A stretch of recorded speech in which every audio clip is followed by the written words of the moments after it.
Assalamualaikum everyone and welcome to today's SHIBA update for Monday 8th of August. Alright, so SHIB is doing amazing here. We talked about these trend lines before and we really wanted something that I wanted for a long time has happened. Okay, so it's time for SHIB to move higher. So let's actually dive into the 4-hour time frame here. And I've talked about this pattern, this head and shoulder. This is inverse head and shoulder that you've now broken out of.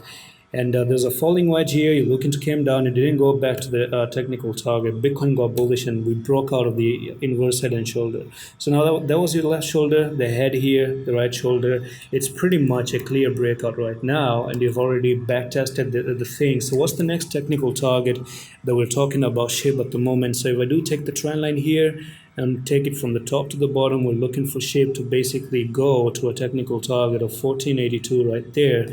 Right, just right over here. Okay, so this is going to be an amazing climb up from there to there. You're talking about a 17% move to the upside, at least for the short term right now. So yeah, you're looking to come up here basically at the moment, and that's going to be your next technical target. You want to be careful. You don't want to take 1141. Okay, so this was a stop loss that I've talked about before as well. I've went through the details of this one, that when you come down to 1141, the issue with this one is that you're taking out the whole right shoulder. So if you ever do that, number one, you're going to be coming below the neckline and you're going to take up the right shoulder, and that's going to roll down pretty badly. You might be looking to go really down, and the next support is going to be at 1031, but my opinion is that you're going to be looking to go way more further to the downside. So that's it for today's update. Once we reach this target out over here, we're going to see what happens next, and I'm going to see you with the next one. I love this.